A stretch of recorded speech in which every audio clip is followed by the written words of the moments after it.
Hello, everybody. Welcome back to Exploring DC. I'm your host, as I am every week. My name is Jackson Wells. I've never not hosted this podcast. If you're new to Exploring DC, if this is your first time listening or watching the podcast, welcome. We're so glad that you're here.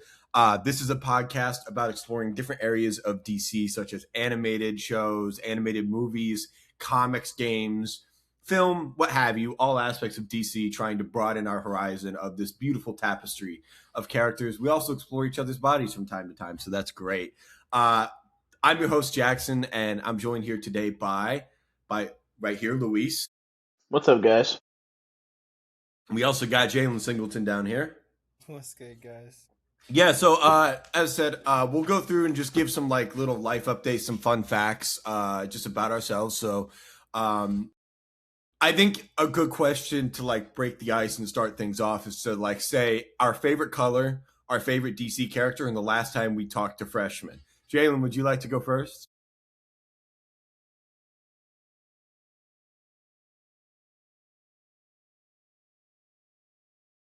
Uh huh. Wait, So Jalen. wait, Uh huh. my my stomach hurts, Jack. Your favorite color, your favorite DC character, and the last time you talked to freshmen. All right, man. Favorite color, blue. Favorite DC character, Green Lantern. Then why is it your favorite color green? And when was the last time you talked to freshmen?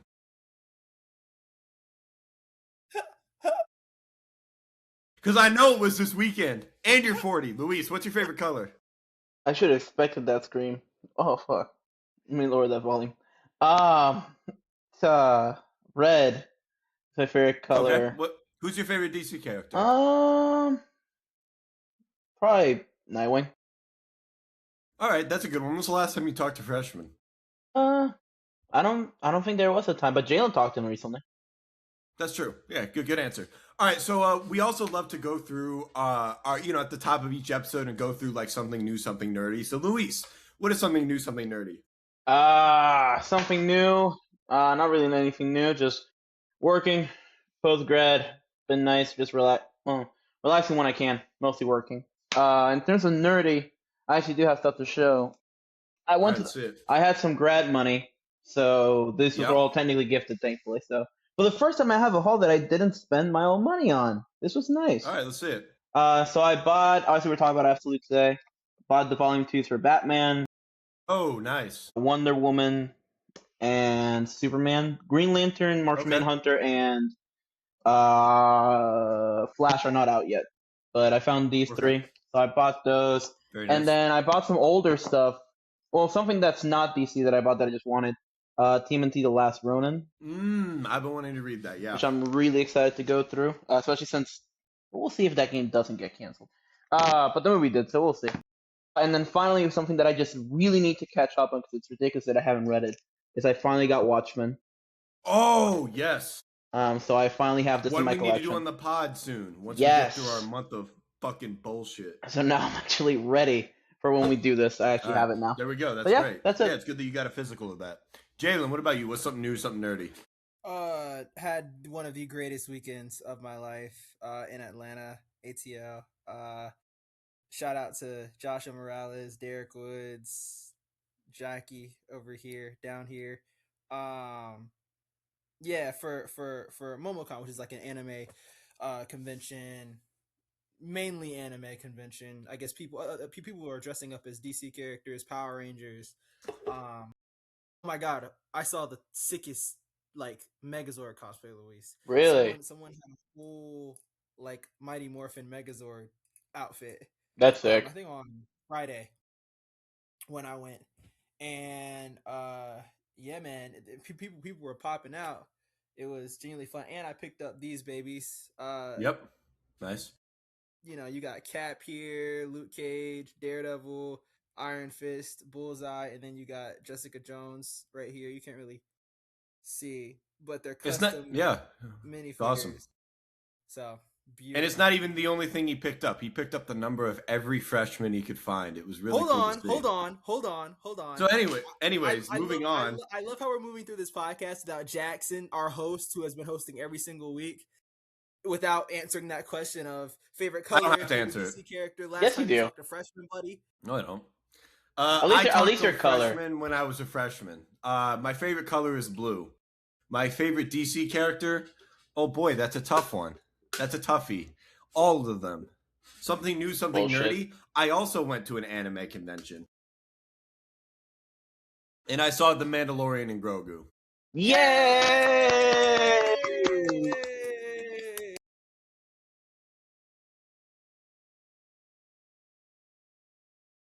Anyways, today we are talking about absolute bullshit, absolute Green Lantern, absolute Flash, absolute shit. Where's my Superman?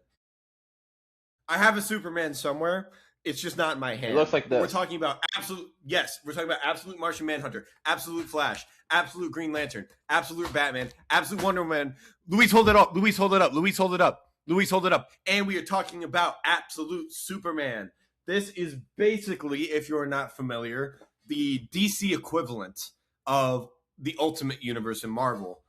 Just with a couple more twists and turns to the characters. It's kind of a break off from the mainline continuity, and really each thesis statement of these comics gives some sort of spin on the origin stories of the characters and kind of dissects what makes these characters who they are. Very much in conversation with a lot of classic stories of each of these characters. Specifically, if you're talking like the Batmans, the Supermans, the Wonder Womans, people with a lot of like mainline comics in DC. So we're going to be talking about all of these today. We're going to tell them if it's worth your time. We're going to tell you if it's worth picking up, because currently these go where the fuck is the price tag? $17.99. That's a lot of money. Not the new ones. That's like Volume oh really? Volume 2s are 20. That's half a gas tank. Okay. Because also a fun fact about us here about Exploring DC is that we're very happy about gas prices. We all voted for $4 gas. We all did that together as a podcast. God damn it. $4 gas. Let me hear it. So we're going to start things off with the first one that came out. That would be Absolute Batman. It is written by Scott Snyder. Let's start it off. Let's kick it off. So, Luis and Jalen, I'll pass this to you. What was your expectation going into this comic? Obviously, I mean, if I am to start things off, I remember very vividly when this image dropped of Absolute Batman. This was kind of our first look at it, and people lost their fucking minds. Feels like feels like ages ago too. Mhm. But I just kind of want to start off with you guys. What was your expectation going in? Luis, I'll hand it off to you. Well, I guess going into Absolute Batman, I came into it late for this episode. I know you guys had covered the first issue of all of them for the pod, but that was before I was even part of the pod. So I had not. God damn it! Was it really that long ago? Yeah, Oh, I was not on here yet. But when it came to this, I had seen that image and I had seen the stuff about this is what Absolute Joker looks like. This is what Absolute Bane looks like. And I was like, okay, is this actually a good story, or are we just going as graphic as we can because we can? And I knew nothing about the story going in, which I think was the best part possible. And this comics is great. Like, actually, it really surprised me how well they twisted the story of Batman and Bruce. Just like that story of all the characters, of maybe only other to Superman, is so iconic, so engraved in so many adaptations. The way his parents die, the way he becomes Batman, to then show a very like dark twist that didn't just feel like, well, we gotta do it different because we need it darker. Like, it actually felt natural. It actually built up very well. The way Alfred comes in, the way Gordon and his mother are twisted in different ways. Yeah. I was, again, really surprised. It really does feel like the Ultimate Universe in Marvel.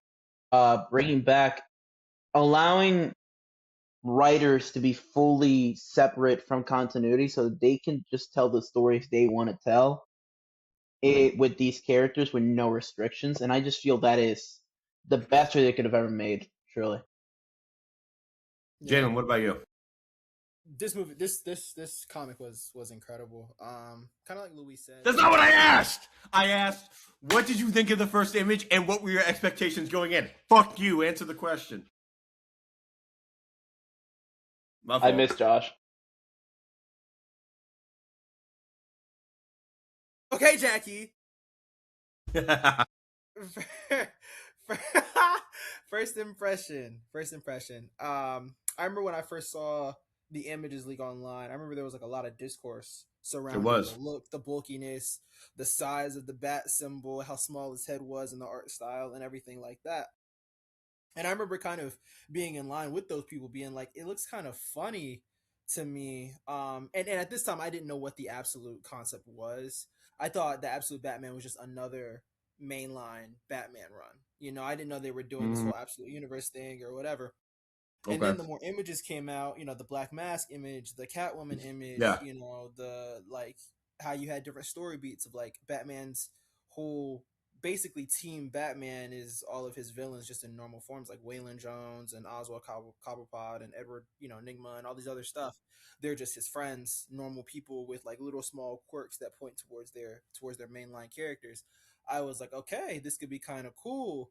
And I guess I just expected something badass, but I didn't expect it to be as badass as it was. Yeah. From legitimately start to finish, and as gripping as it was. So I mean, Batman is always kind of gripping, but this is like on a different level. Low key, I think that this entire universe as a whole is single-handedly saving or keeping comics going. Yeah. You know? Yeah, and I think it makes a strong argument for the Elseworld story, too. Mm-hmm. It does. It's very easy to dive into. If this is your first comic book, you would be fine. Granted, it does help if you understand at least like the bare basic bones of Batman, but you could dive into this kind of as your first comic and be okay. And I think that's a good time to touch on kind of the thesis statement of Absolute Batman, which is sort of changing up the origin story in a really interesting way.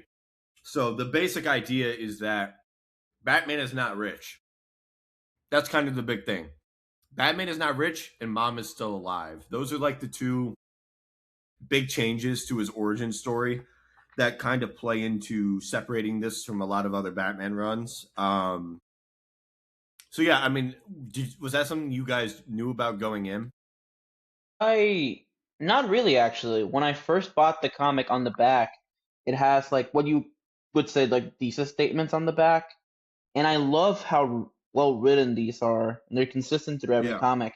They're very cool. And I had no idea what the twist was. I just knew, hey, look, that Batman's big. That's all I literally know going into Absolute Batman. And I know where Jalen's mind went because I can see it in his face. Big guy. Big guy. Yeah, sure. But I think it's so genius because you can tell this was not just done by any writer. This was done by somebody that truly understands what makes the character of Batman. Sure, yeah. Like the way, for example, Alfred, you know, such an essential part of the story. How the hell do you bring him in now that Bruce is not rich? Well, he stayed in MI6. That's how you change it. He stayed in MI6 and now it's a private contractor having to come to Gotham with everything that's happening. How do you twist Joker? Well, he's the billionaire now. He's the one that's rich now. Like, I think there are so many genius ways that they maintain characters in the story without it feeling like, oh, we have to have that cameo in there or it'll feel weird. If we don't have this character in there, it'll feel weird. I don't care how we make it work. Like, you can tell they wove it in a way that it all makes sense. Even the Rogues Gallery, I actually think if you're someone that doesn't know much about Batman and you just know the origin, it's even better. It's an interesting way to get into it, isn't it? Yeah, I think it's better because you don't know who these villains are, who are his friends. And they all have a personal connection to Bruce, which I think is really fascinating. Like, that poker game was really good. I don't know, like, how many issues are we at? Do we know? We're at 17. Oh, and this six. Yeah, that is a good point to bring up. Every single one that we're reading, I think maybe besides Wonder Woman, collects 1 through 6. I think the only one. 1 through 7. Mm-hmm. Wonder Woman's a bit of an outlier there. But the rest of these collect 1 through 6. So for each one of these, we're talking about the first 6 issues, which is usually a contained story arc. Again, Wonder Woman's the exception. It has a 5-part and then a 2-part. But yeah, just for everybody watching here at home, in case you're wondering what we're talking about the first 6 issues. So for Batman, in that case, it really revolves around him dealing with Black Mask is the essential logline, which is, I know, something we've seen a million times, but it's kind of handled in a very different way here, as Black Mask is sort of like this international criminal empire. He's very powerful, has a lot of influence, and is really kind of fucking up everybody's lives. What did you guys think of this kind of take on Black Mask? I freaking loved it. Like, I love how I love the design. Like, I love how it's kind of like a big head with, like, his face looks almost shriveled, like his mouth area looks kind of like shriveled, like a skull or something like that. That was like a Black Mask. Yeah, like a Black Mask, buddy. I love how it's now this whole gang instead of just Roman Sionis. So it was very cool. I also love how he was working with the GCPD for a portion of it. Yep. That was a really interesting spin that they threw up there. Yeah, and speaking of spins, if we're talking about the cops, Jim Gordon is not a cop. He's the mayor, in cahoots with Bruce's mom too, which is really interesting. So I'm curious what you guys thought of that whole side of things, like the government side, because there's obviously a lot of minor and major status quo shifts from how that usually runs in DC Comics. I think it was really interesting because he made Harvey. It's the way you place the characters makes it interesting. Having Gordon, because Gordon was a cop still in this universe beforehand, because he is the one who gets Bruce out of the suit, which I like that they kept that part of Gordon being the first in the scene to help him. But having him have that connection to Martha, I think, is genius, because Martha, in a lot of the comics, she gets very overlooked in most Batman stories, other than Flashpoint when she's Joker. I don't think there's many others. And now something that's been introduced more recently is that she's in Arkham and then becomes a Wayne. Yes. And I feel like this has the essence of that, of Martha having her own impact on the city. And I think that being moved to supporting Gordon is very well done. And then I also love that Harvey's commissioner, because it allows for a very different police force under Gordon's role. And on that note, I like that, because you're right. A lot of the stories that twist Martha, kind of reinvent her character, they kind of just resort to making her a crazy person. Mm-hmm. And it's kind of refreshing to see a take on Martha that doesn't do that. She's just this struggling, single, working class mom that's like, the whole point is that, she is having trouble connecting with her son. Mm-hmm. And I think that that's a much more human way to approach it than just, she fucking crazy, you know? And it gives this human connection to Bruce, who is crazy. Yeah. In this. Let me ask you guys this: do you guys fully trust the way that she is? No. So far in these I don't think so. I was just about to say I don't fully trust her. Like, I feel like there's something underneath the surface that, I guess, as we move further into. Well, I think there's just a general rot within the government of Gotham that hasn't been fully exposed yet. Like, I don't know if, like, they're doing a Court of Owls thing, but it kind of feels like that's the direction we might be heading. Yeah. Also, I must say, on still keeping it on Black Mask a little bit, the plot at the very, I guess, end of 6, like his big third act moment where he drops the masks into lower income neighborhoods of Gotham. And with each mask comes, like, if you look at someone, there's a bounty on their head for a certain amount. That was so freaking cool. That was awesome. Creative. I've never seen something like that before. So, and then I liked how she has like $1 million on her head. So I was like, that's a little interesting. I liked how just for a random ass cop that like wasn't even identified, there was like a $10,000 bounty. I was like, they were that hell bent on causing carnage that like for just a nobody they would drop 10 grand. Yeah. I thought that was really interesting. That was a really cool plot device. Kind of moving on here. because we have a lot of things to get through. We'll circle back to Batman near the end as we just kind of do a summary. Is there anything else we wanted to talk about regarding Batman specifically? Do you guys thumbs up on this one? Like after each? Oh yeah. each Oh one, yeah. Thumbs up. Oh yeah, Thumbs up. 100%. I Absolute thumbs think up. as we go into the next one, something that I will say, this is one of them, all three of them, but especially this one and Wonder Woman, where like I need to pick up volume 2. This does a really good job at leaving you at a cliffhanger. The fact that it keeps setting up Yeah. Selena, the fact that it keeps setting up Bane, it keeps setting up Joker. Yeah, that's something we didn't even touch on is Mhm. Selena. There is it gives you a lot of backstory, and we don't actually really see present day Selena. No. Not really. We really just get flashbacks, and so it makes me really, because I know they're also spinning her off at some point, right? Yeah, it's just getting a 6-issue run. Yeah, so I'm curious to see that. I'm very excited to check out more of Absolute Batman. Even if you don't really read comics, I think this is a good one to pick up because it's self-contained. If you're watching this podcast, you know enough about Batman to read this. So check it out. It's a completely fresh slate, and as are all of these. And yeah, we're actually going to go ahead and go on into Wonder Woman was the next one, right? Was Yes. it Wonder Woman then Superman? Yep. Okay. So we're going to talk about Absolute Wonder Woman. The basic gist here is a little bit crazy. She's from hell, which is kind of crazy. Themyscira is not really a thing. It's just her. So she's kind of on her own. She's from hell, and she just has to deal with some fuck shit, some big monsters. She has to fight her way out of like basically getting sent to hell. It's really, really mythic, very grandiose, leans a lot into Greek mythology. And yeah, I guess let's just start off again. What do we I guess we'll just jump straight in. What do you guys think of this one? So again, we're just to note, we're collecting 7 issues. It's 5 parts and then 2 parts. So we're actually dealing with 2 separate stories here. Mm-hmm. Pure aura. That is what I will say. Pure aura. Yeah, that's his favorite. That's his favorite word. Aura and yearning apparently are my two freaking favorite words. They are. Not apparently. They are. But I'm yearning for some aura.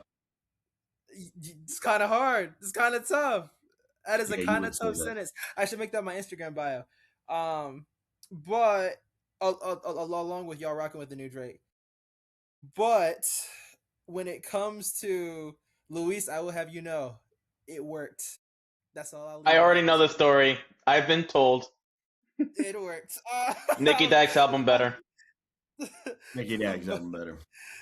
But the way that they're able to, because I feel like there are some of these runs out of the 6 that don't take too many swings with the characters. Like I don't feel like Superman is different, but not drastically different. And I feel like Wonder Woman is one of those that truly takes that right turn. I must say I love one of the things that pointed out to me in this is I love her relationship with Cersei. Mm-hmm. Yeah. I am in love with that relationship. It was just so badass. Like it's just so badass. But I'll let Luis go. I love this comic. This is my favorite. I'm just already gonna say this is my favorite of all the volumes that we read for this episode. This was also to me the easiest to go through. They're all really fun. Like none of them were a drag, Yeah, thankfully. I flew through this one. But this one was just all the way through. Never wanted to let it go. Something that I love is that Wonder Woman.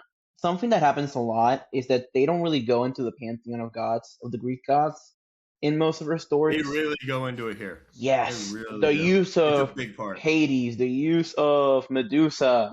Yeah. Like they are all so well done and so like accurate to mythology. I don't know full on mythology Greek, but from what I know, like it's really, really well done for this. And I think it helps so much because Absolute having these twists. When I first saw the Wonder Woman design, I was like, how is this different? Obviously, other than the tattoos, how is this to have her raised in hell and to have the Amazons destroyed, the last Amazon, have that being her motivation? Just Mm-hmm.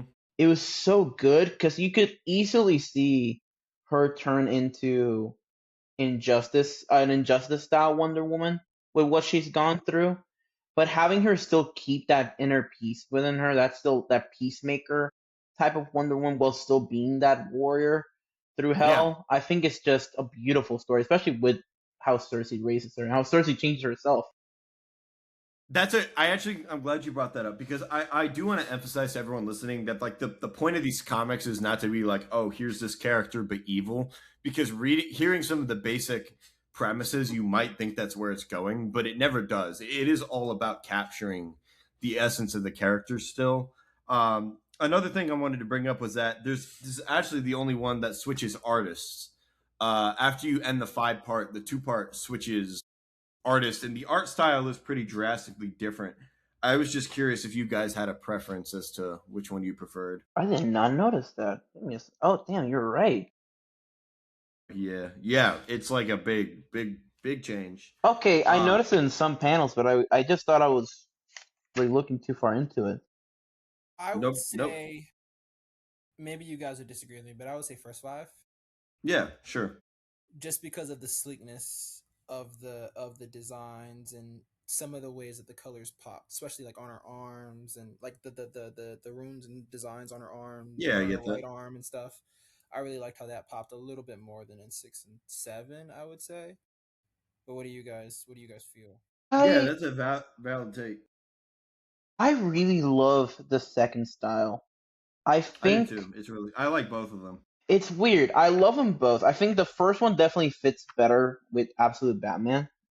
Like I think they are more consistent in the first half, but I think that's also why I like the second one.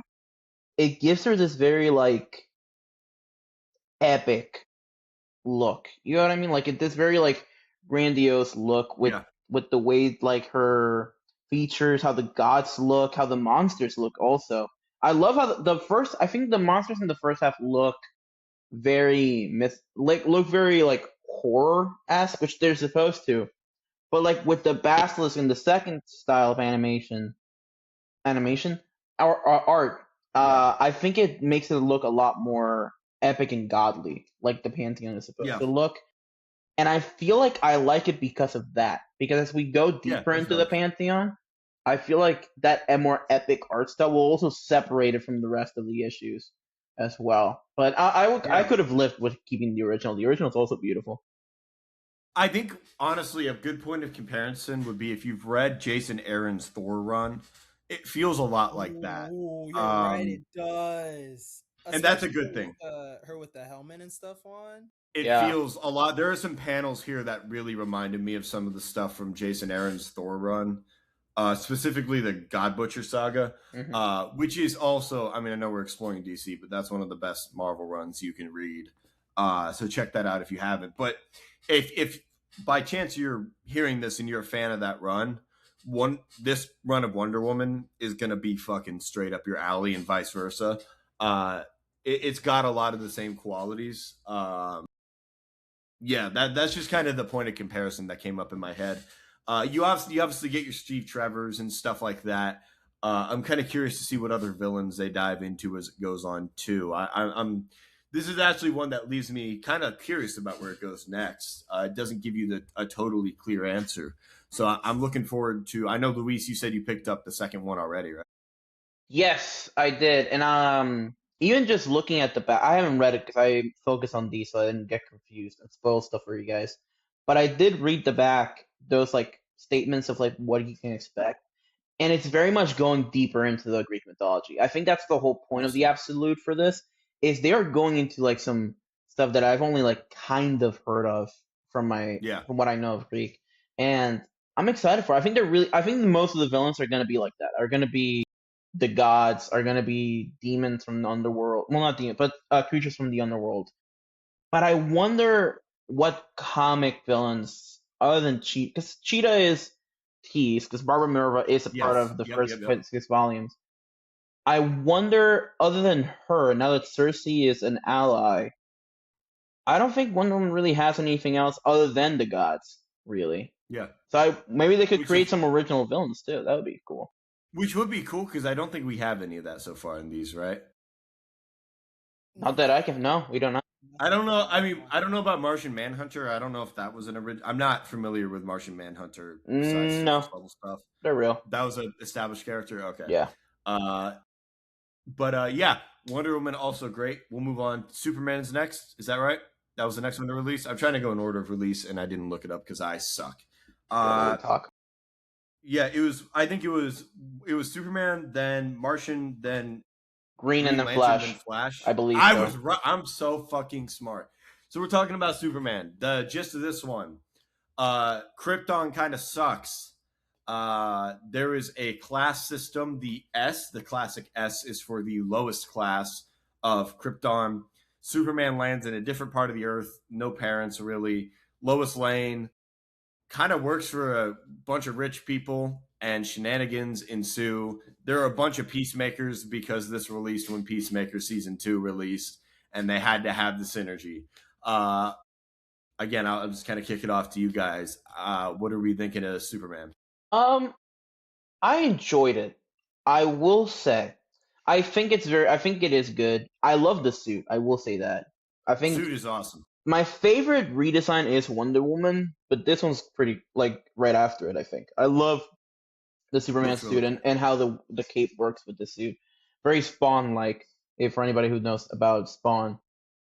But the thing with Superman, I feel like, and it is weird.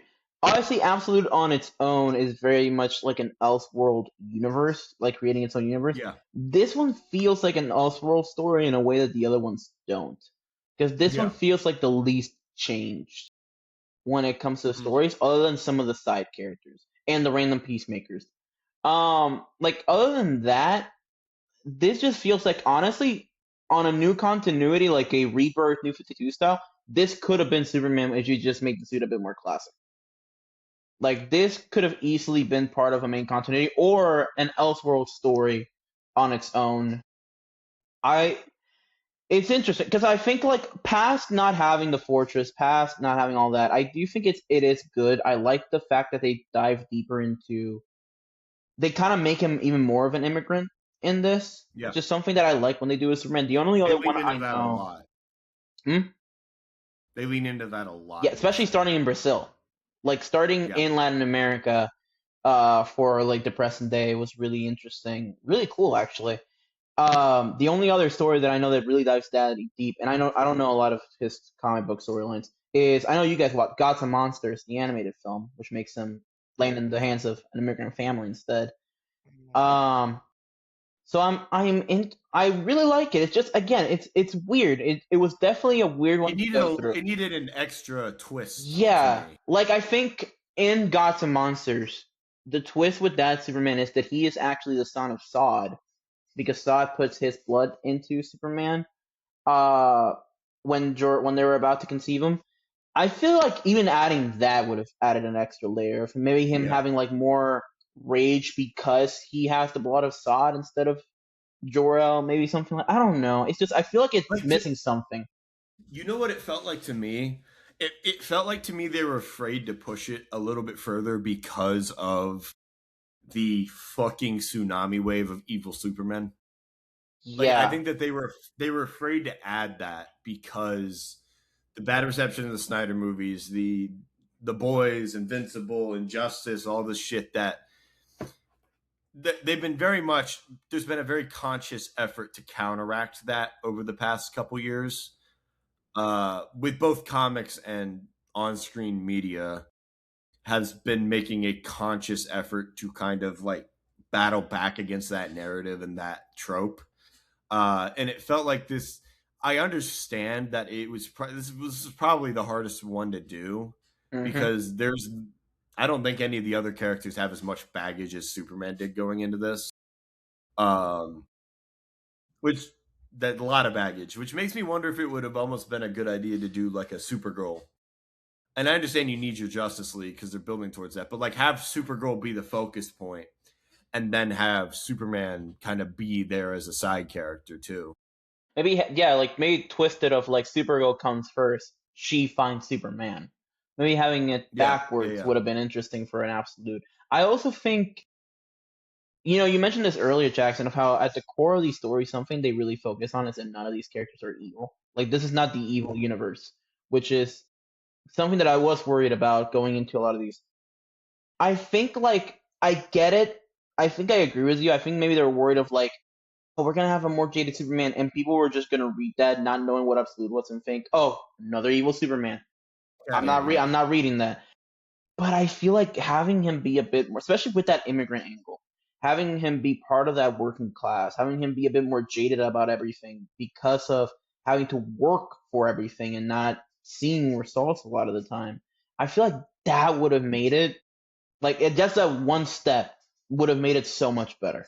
Even though it is good, I still think it is an enjoyable read. But Jalen, what do you think?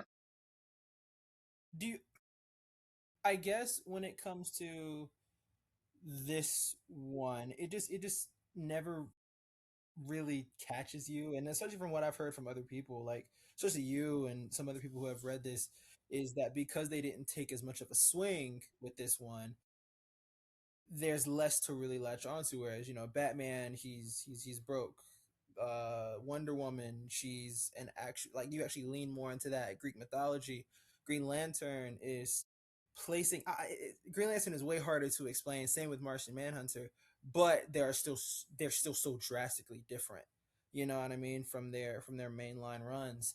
And this and Flash, which I know we're gonna get to in a couple ones, they just feel like they could be mainline, or it could be a story plucked at a time. I really did like you guys' idea of maybe placing Supergirl here first, maybe having her grow up, you know, and like normal, and then Superman comes fully aged, and maybe he isn't evil, but maybe he's more radicalized to the Kryptonian system, and maybe Yeah. he's not trying to bring Krypton back, maybe he's just trying to assimilate, and maybe find a way to restore Krypton, not on Earth, but just out there in space or something like that. Maybe trying to figure that out, because he got Jor-El's smarts. Just finding something else to really take this in another direction probably could have had it be received a little bit better and sparked a little bit more interest for this run overall. Yeah, I will say the action with the suit I think is very interesting. Very The cool. Yeah. way it's like it's like nanotech, but it doesn't go to the bullshit areas that nanotech goes a lot of times nowadays. It very much keeps it very like condensed as to what it can do with the And cape it and reads the really dust. well on the page. Yeah. Exactly, because it mostly stays to the cape with the dust, and I like that the cape comes out when he's using it. It's a cool visual. It's Um, a really cool and visual. the glowing gauntlets too is really cool. Yeah. Yeah. Very cool visual. Mhm. Uh, yeah. Overall, I like this one as well. I agree that like out of the three we've talked about, it's my least favorite so far. But we're gonna move on from that to my favorite of the bunch.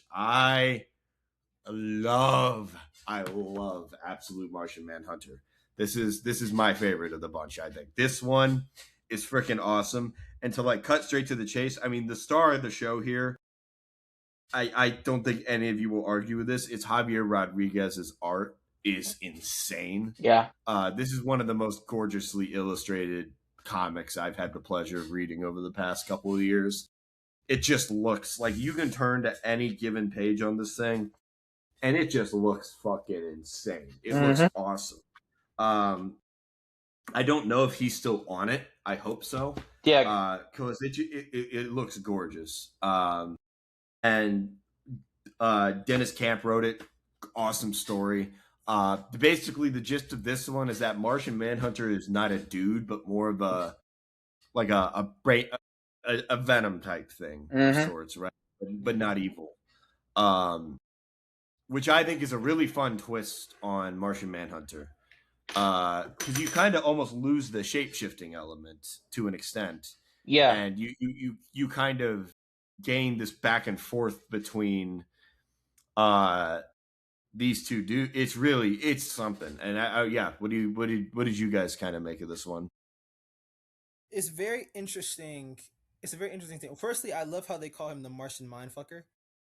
Like, I yeah, love how like that's like Yeah, the name, and I also love how it genuinely touches or goes deeper into that psychedelic nature of like, is this real? Is this not real? yeah, Is this guy just mentally challenged, or is there actually a plot? Is there actually a ploy? Like kind of playing with those old, noir style mysteries where It's it's like, very rooted in that, yeah. yeah, I say where no one believes the main character until, but small things, like small little bits and pieces kind of play into you as the audience and the other people within the story believing in this thing more and more and more and more and Mhm. more, and this plays into that perfectly, I feel. So Mhm. overall, man, this shit was great.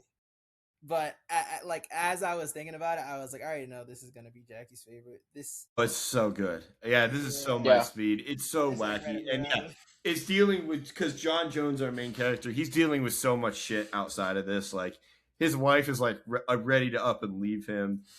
Um, it has a big focus on domestic life in this one, which I really appreciated.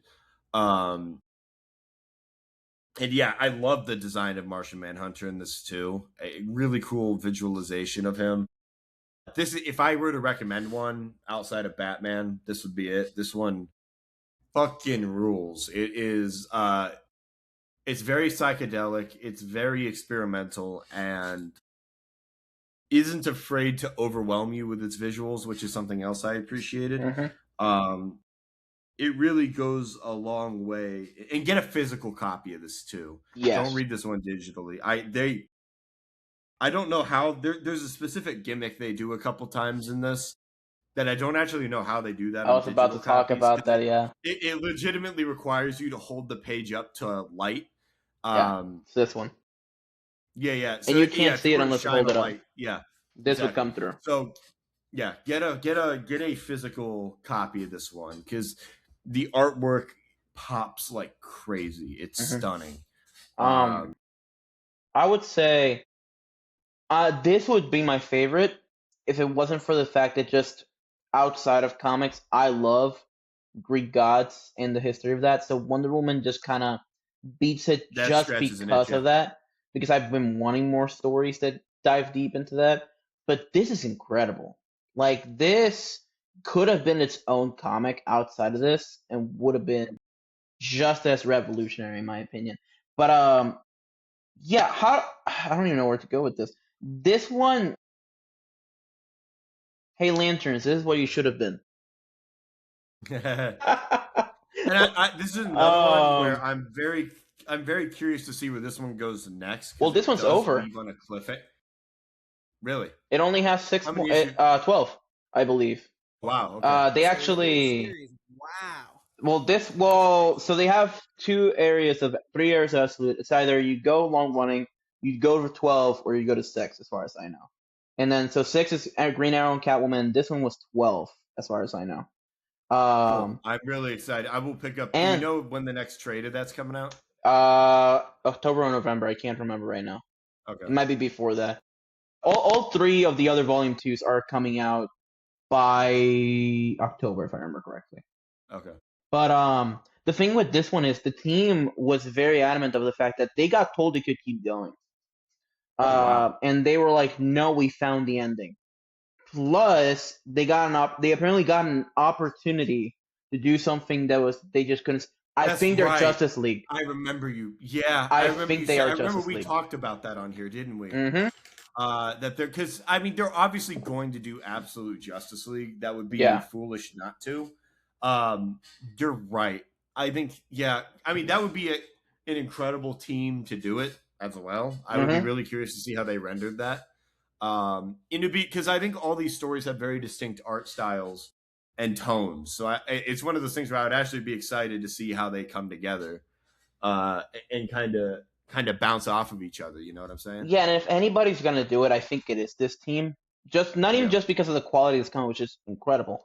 I also because this one is just the one that bounces around the most in tone Mhm. and bounces around the most in like how psychedelic it is, to the Yeah. point that I think they are the team that could handle so many different tones clashing together in Justice League. They are the ones that could visually do that. And I do wonder if it'll be the same artist as Martian Manhunter that would do Justice League if it is that team that takes it on, which I hope so. it seems like it is. So I would love to see his rendition of having all 6 members together. Yeah. Yeah, I love this one. Huge thumbs up from me. Moving on, we got next up, Jalen. It's your Getting turn. green with it. We're getting green with it, Jalen. Baby, my baby, my baby. This one is my absolute favorite. Wow. I know, right? Whoa. Shocking. Nobody would guess Wow. that. Holy shit. Run of the Who would have sick. thought? But yeah, bro, the way that they were able to spin every little minuscule aspect of Green Lantern lore in this. Also, I really love Joe. Like, I love Joe as a main character. I love what they did with the whole Black Hand, where all of these different spectrums are gifts, not gifts, but things brought on by Abin Sur, who is now this really big ass alien creature who is a guardian of sorts of the spectrums of the light, who just judges random people and assigns them spectrums. You know what I mean? Mm-hmm. And it's so cool to see what they did with John, that they made him the Yellow Lantern, basically. It's so cool what they did with Guy, making him the Red Lantern, and then making Hal the bearer, the unfortunate bearer of the Black Lantern. And every single time Abin Sur comes, it's like the Black Hand feels more and more threatened, and Hal Jordan's willpower is more and more, I guess, defeated in a sense, to the point where the Black Hand just takes him over completely.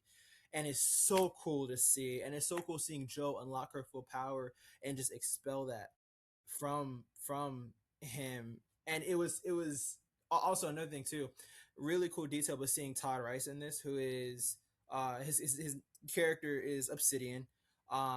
He was in Justice League Unlimited for a few quick scenes. Very, very, very cool ass design. He was also in Legends of Tomorrow, season 2, if you guys remember. Oh yeah, I do remember that. He, in the Justice Society episode or episodes, and then there was one of him older with the powers. I believe in season 2, Yeah. if I'm not mistaken. So seeing him in here, who is actually, he is Alan Scott's son, brother of Jade. Jade was in Stargirl season 2, episode 1. I don't know if she's ever in any more of Stargirl, but I love Jackson's face. Either way, we will go to CW soon. We will go to CW soon. Next month. We will, but this is. You said what? Next month. Next month, we get to watch Supergirl season 1 with that man right there. Yep. I am so excited to see his reaction to it. It's gonna be peak. Yeah, Jalen. So you were saying. But overall, I really love how they dipped more into the sci-fi elements of the Green Lanterns. And if they wanted to make Lanterns small town, they could have did this. Like, they could have had a big alien actually come to Earth and have this small town be threatened by a giant alien, whatever it's called, looming over it. I think they refer to that as either Mogo or Mogo.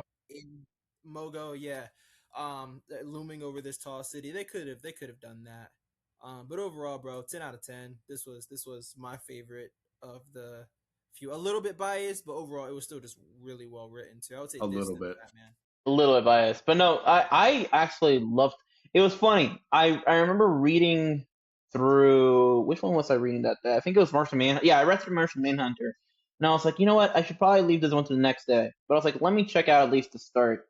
And it was that moment where they reveal the fact that Hal has the Black Hand and just kills the cop. I just couldn't let it go.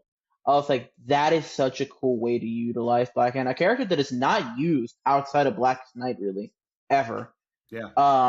That's what stuck out to me too. Is like that's not a character you hear about outside of that story. And I feel like that's such a genius way to twist this. It's like, how do we twist Green Lantern when now that he doesn't have but Joe doesn't have the ring truly? How do you twist it and still keep it Green Lantern? I think having Blackest Night elements outside of that event, something that is never done really, I think was a genius move, because that is like something that if you're a Green Lantern fan, you know, but you only know to a certain degree because it's never been brought up again. So it still feels new. And that is very rare to be able to do. So I feel like that was genius. I feel like when John is talking to them inside of Oa, I thought it was really cool. Having Guy be a Red Lantern, like Jalen said, was awesome. And then Joe is just an awesome protagonist.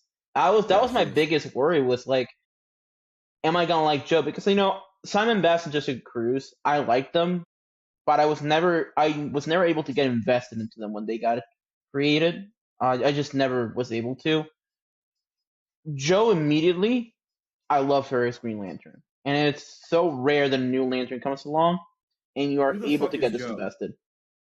Joe, Well, yes, but like before this, who was Joe? she got created with this. She's an original character. She's the one original Oh. character. Yeah. Oh, okay. I was like, I didn't recognize her. I was like, I figured she was just some like D tier like Lantern character from the comics. Mm-mm. Okay, so they did make an original character. Yeah, I Alright. forgot about this one, but yeah, I'm shocked it Okay, didn't that's use really interesting. Simon or Jessica. I actually like the fact that they That's did an kind of, original. like, I'm not as well versed in Green Lantern lore, so I kind of just passed it off. It's like, all right, this is just a name I don't recognize. It's interesting that they went out of their way to create a new character. That's actually kind of cool. She is, fun fact, she is, I think, the 10th Earth Lantern created for comics. Mhm. You have your 5 that you know: Alan, Yeah. Hal, Guy, John, Kyle, Simon, Jessica. And Mhm. then you have one that was created for the DCAU. He's like a monk. I forget his name right now, but he's really cool. Basically in the Batman Beyond timeline. Then you have another one that was recently created, who I believe is transgender, but I gotta recheck. Yes. I don't know. No, they are. I thought this was the transgender lantern actually when I started reading, and then I remembered that's in the main continuity, not in absolute. Yeah. And then Joe is the 10th. So it's Yeah. really, really, really cool. And she's a black woman with like cornrows Mhm. and everything. And she looks Really cool badass design. with the Really cool green. design. Yeah, she looks awesome. Yeah. So badass. My one question is, why is like she glowing green around her? In the Lanterns trailers, they don't have glow. I don't get it. Anyways, moving on. We're finishing it off. I'm trying to with rage bait The Jalen. Flash. The Flash. Fuck that The show. Flash. The Flash. Wally West. This is probably the one with the least to talk about, Yeah. I would say. It is. Like, I know it changes a lot of core parts of Wally's origin, but it really just doesn't feel all that different to me. You get the rogues gallery, you get the people you'd expect, you get a gender swapped on. There's really not much else to chew on in terms of like differences from the DCU. Barry creates Grodd, that's pretty much it. Yeah. Besides that, it's a fun read. It is. I enjoyed it, but yeah, it doesn't have as much to chew on as the other ones. I didn't think. The problem is that this could be main continuity, and I would completely accept it. Like this does not feel like an absolute twist. This feels like Rebirth. This feels like New 52. Feels like Rebirth, yeah. Especially Rebirth. But it's weird, man. I was excited to see what they would do with Flash because I feel like the mistake was in the back. They say, what was it? No mentor, like no family, no Speed Force. I'm like, I feel the issue was you should have gone deeper into the Speed Force. I feel like playing with that would have been the smarter move for what to do with Flash. Maybe make it more of a sentient thing, which I know they do in the CW show to a ridiculous degree. But I feel like actually playing it up on a serious level and seeing where that story could go would have probably been smarter. I don't know. It's definitely a difficult one because I can't think of many ways where I would have switched for Flash, but I feel like there definitely could have been more you could have done. Okay, yeah, absolutely. All right. So as a whole, would we recommend diving into these for people? Yeah. 100%. It's crazy. I think so too. I'll be keeping up with these. Yeah. I feel like I am shocked that these are so good as entry pieces to the DC universe. Yeah. Especially Batman and Wonder Woman and Martian Manhunter are like so good as entry level to those characters. And then you can read the rest as well. I think Green Lantern's a lot less entry level, but once you've read the other ones, you can really dive deep into it. I do want to ask, rank all 6. Where do you put them? Green Lantern, Batman, Wonder Woman, Martian Manhunter, Flash, Superman. I go Martian, I go Batman, Wonder Woman, Lantern, Superman, Flash. Is that all of them? Did I hit all of them? That's all of them. All right, cool. I would go Wonder Woman, Martian, Batman, Lantern, even though Lantern and Batman almost switched, and then Superman and Flash. Nice. Yeah, I think you guys should check him out. As every show, we're going to hop into some news now. So the first thing is Absolute Green Arrow has started. We're going to check that out once all 6 issues are out. It's a limited 6-series run. They also got Catwoman coming up. I just kind of wanted to touch base and see if there are any other characters you guys want to see get the absolute treatment, since we're on the topic of absolutes. I was thinking of this. It would be really cool if they did like an absolute Blue Beetle where humans, maybe they could be astronauts and they go and trying to venture out into other planets because the stuff from, the Green Lanterns maybe open the government's minds up to what's out there. So then they go to other planets. They maybe land on the planet where the Scarab is from, and kind of treat it as like an alien, or even as like the Thing, where the Scarab attaches itself to someone, and you never know who it's attached itself to. There are 4 pilots up there. There's Dan Garrett, Ted Kord, Jaime Reyes, and maybe another one, maybe Paco or one of his other friends. And you kind of treat it as the Thing, and you never know who the Beetle has attached itself to. That could be a really cool way to play with Blue Beetle. Yeah, I agree. I like that. That could be cool. I would say it's weird. Funny enough, I was also going to say Blue Beetle because I just feel like that one has the most potential out of all of them. I would say Cyborg, but I feel like Cyborg has gone the horror route before, so I don't know if you can really do much to change him. My pick would actually be, let's take a comedic character and throw him into Absolute and see how he changes. Booster Gold would be fun. I was going to say Booster Gold or Plastic Man. Plastic Man would be great. I think either of those characters. That is one thing. It is very heavy right now. It would be cool to see them do one that's a bit lighter in tone. I would like to see how they spin that. Especially since Green Arrow's going the horror route. Because I know they said that Green Arrow's very much a horror comic. Is it really? Yes. It's very serial killer slasher. Do we know what the twist is for Green Arrow? It's the fact that Oliver Queen is dead. So we have no idea who Green Arrow is, and Black Canary is a detective trying to hunt him down. So we're getting both Absolute Black Canary and Absolute Green Arrow in this comic. Okay. That's dope. I like that. That sounds this fun. Universe so hard, bro. I fuck with it so heavy. That's awesome. Yeah. So next up, Lego Batman came out. This is the first Lego Batman game in a minute. Luis, you started it, right? How far in are you? Oh, I'm in about chapter 2 going to chapter 3. So how many chapters are there? I believe there are 5. Don't quote me on that. Okay. I know I'm pretty close. I haven't reached Robin. So like I'm not that far in either. I finished all of the early stuff of him training with the League of Assassins. So the game goes like this. You get a little bit of him as a kid, which I was very surprised about, which I actually liked. Then you train with the League of Assassins, and then you go into Bruce becoming Batman at first. And the way this game goes about it, it's so well done to where it still feels like a Lego game, but it has the linear storyline of like an Arkham game. It is very well done, but it will take its breaks. Like there's a mission where you play as Catwoman again, it's Catwoman and Batman against Penguin, and then it's like this very epic battle, and then you do a quick side mission where you hunt down Condiment King.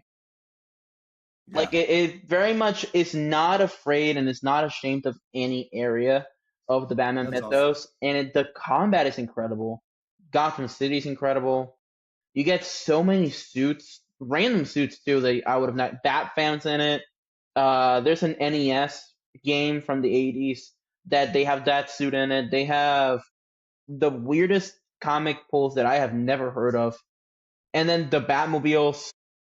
Yeah, they have pretty much any Batmobile you can think of is in the game, and you can play with it. And they all drive different, which that shocked me. None of them drive the same as I tried them out. So overall, man, this game is very much. If you played Lego Star Wars: The Skywalker Saga, the last Lego game, you can very much tell this has the bones of the Skywalker Saga in how it has levels in the open world and the main levels. But this one doesn't feel like this one. You can tell they learned. they learn about what didn't work, and it feels like a combination of Skywalker Saga and the original Lego Batman game. In a way that I just feel is the perfect combination. And if in the future they keep this formula, I would love to see a Spider-Man game in this way. I feel like that would be the next logical Yeah. step. Yeah. Cool. Awesome. That's exciting. I'm excited to tap in. I'm going to try to this week. Next up, this is the Jalen Singleton segment. We're going to talk about the Lanterns trailer. I will sit back. Jalen Singleton time. I'm just going to sit back and observe. It is genuinely baffling to me how My chair broke. Continue. Isn't that the chair that comes through your apartment? Yeah. Yeah, this is the chair they gave me when you signed the lease, bro. I never bothered to replace it. Damn it. See, now I'm just like all the way back here. Whatever. Go ahead, Singleton. Quit laughing. You talk to freshmen. Go ahead and talk about your shitty fucking trailer. No one talks to freshmen around here, bro. No one talks to freshmen, except for Nikki Dags. But no one else talks to freshmen around here, man. So it is. You're speaking gibberish. None of the people who are watching this know who the fuck that is. Just know Nikki Dax is better than Drake. Okay, next. What the? Go ahead. Okay, Jalen, go. Trailer thoughts, please. Bro, it is completely baffling to me how bland this show looks. How ooh. That's why. Okay. That's kind of sexy, Jack. Anyways, Jackson's setup right now has way more green than that trailer. Even though yes, you saw a force field. Yes, you saw how create a counterfeit bill. Yes, you saw him fly. You saw the ring light up. All that other stuff. It is so stupid to me how they are basically doing a Martian Manhunter story where aliens are transforming into humans. Atrocitus is a short ass, bald ass white man for some reason. With the whole entourage, maybe Atrocitus with the whole entourage. You have Sinestro who appears to be a little bit pink. Maybe that's something. They've already said they don't talk or see any other lanterns. They only talk about Chip. They only talk about Kilowog. They only talk about Tomare. You don't actually see them. All you see is Hal and John trying to focus on this earthbound mystery. I also find it funny how the synopsis says that the whole reason they come to this small town in fucking Nebraska of all places is because a lantern is dead. Yet do either of you get that from the trailers? Not at all. Not at all. Jack, do you get that from the trailers? I'm just sitting back and observing. You keep going, King. It's so stupid. It is so damn stupid. And when legitimately Martian Manhunter was right there. This type of story was right there, where he is solving he's a detective solving, maybe white Martians taking over this small town. Make it a noir story, make it a detective story, make it a suspenseful psychological thriller, whatever the fuck. Then you also have Alan Scott right there. If you wanted to set this earlier on in the DCU, it could have been an Alan Scott story where this thing crash lands and the government might be trying to get it, or maybe aliens come and try to obtain whatever the green flame is, and he tries to figure it out, along with being a gay cop in the 40s with a wife while having a lover on the side.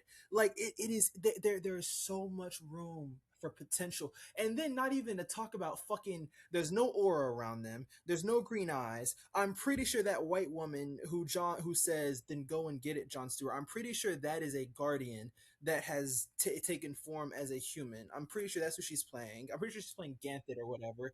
On top of the fact Hal Jordan's suit is straight booty butt ass out of an asshole, bro. It is terrible. So overall, fuck this show. But John Stewart looks great though. Aaron Pierre looks good. What the fuck is going on over there, Luis? Nothing. What are you doing? Yeah, what are you doing? Because I just hear this ringing noise. What are you building? Okay, that was interesting. Luis will not show us what he was doing, and to all our audio listeners, we have as much. He just turned the lights off. He's building a lightsaber. That motherfucker's building a lightsaber. He is building a lightsaber. He has a lightsaber, doesn't he? Yeah, he has a lightsaber. I was trying to make it yellow. It doesn't work. He has a lightsaber. Anyways, yeah. So moving on from the land, Luis, is there anything you wanted to say? Sorry, I was busy. Yeah. I mean, I basically just be repeating myself as like to what John said. It's definitely disappointing. The level of writing that you have behind this show is just, I was expecting more. Watchmen is a show that while it is very grounded, it's very much a city level show. You still have Mr. Manhattan fully blue walking around glowing. You still have people with superpower. You still have Ozymandias being the genius that he is from Watchmen. It still feels like the comic. Like, it still feels like the Watchmen comic. And the Watchmen comic is a more grounded comic, but it has Mr. Manhattan. The problem is you can't then take a fully fantastical comic and treat it the same because it's not as grounded as Watchmen was. Yeah. It's not supposed to be. I think that was the real miscalculation, is the fact that you got people who did it correctly, yes, and could do it again with the wrong character. And I feel like that is the sad part of this all, is that, and we saw for season 2, there's rumors that they have a completely new writing team for season 2, if it gets greenlit. Like, that's the other thing. It's not greenlit, but they're already looking for new writers. So that already shows signs that they realize what's going on and how they feel about it. So I don't know. We will have to see. At the end of the day, this show is carried by the fact that Jon Stewart is perfectly cast to a level that is just incredible, and I can't wait to see him in the rest of the DCU. So yeah, we'll see. All right, moving on. Supergirl will be in Man of Tomorrow. We all knew this was coming. I don't think there's really anything to say there. I think this was expected. Good to have the confirmation, though. Yeah. So lastly, our last segment we like to do is blind rankings. Boy, we got two. We got two today. Inspired by the Absolute Universe. So starting off, Absolute Batman Volume 1 is called The Zoo. So what I wanted to do was blind rank zoo animals you would like to live in your house. Okay. All right, Jalen. Luis, we're starting off with a whale shark. Well, there's no water. So 5. I guess a 5? Yeah. I'll give it a 5, I guess. All right, we are going with a Sydney funnel web spider. The fuck? That should have been 5. That should have been 5. 4. We're going with a Sydney funnel web spider. That should have been 5. We're going with a giraffe. 1. Actually, I like giraffes. Yeah. Michael Jackson had a giraffe. That's true. We are going with a Gila lizard. 2. Yeah, that's fine. I don't love them very much, but that's 2. That is the most poisonous lizard on planet Earth. Good job, you fucking idiots. And then at number 3, you have a cute little puppy dog. What the fuck? Not a zoo animal. That is not a zoo animal. That's bullshit. That is not. People take their puppies to the zoo. They take their puppies to the zoo. They're not zoo animals. Neither is a whale shark, but it's on the list. It's a shark. You put a puppy dog at 3, so you have a puppy dog at 3. You're a monster, and you hate little puppy dogs. You hate sunshine. You hate rainbows. All right, Bruce Wayne is a billionaire in mainline DC Comics. They can't be rich. The Absolute Superman comic kind of plays on class a lot. So I wanted us to blind rank 5 billionaires and how much we would like to see them get assassinated. Number 1, we have Kevin O'Leary from Shark Tank. We have Kevin O'Leary from Shark Tank. We have... All right, so I guess they don't want to kill Kevin O'Leary. Well, I guess that'll do it for today then. They both turned off their cameras and have exited the podcast. after refusing to rank 5 billionaires and how much they would like to see them get assassinated. So on that note, thank you guys very much for watching Exploring DC. We will be back next week. Luis, what are we back next week with? Superman / Batman Apocalypse. Is that a movie? Yes, animated movie. Is it bad? No, that one's good. No, Are you it's really sure? good. That one's I don't good. believe you. That one's Do actually they fight good. Apocalypse? Yes, but not the way you think. They fight Darkseid? There is a really dope ass Supergirl. There's a Darkseid twist. fight. Yeah, there's a twist with There's a Supergirl, and twist. that. Okay. Yeah. I've never heard of this one. So I guess we're doing that next week. What are we doing the week after? Is that it? I guess that's not announced. That yet, is it? is not announced. Supergirl month. So that is Okay, the cool. Got Supergirl it. month, so I guess we'll see. Yeah. All right. Well, then we'll see you guys next week. As always, thank you guys for watching, and we will see you all then. Peace.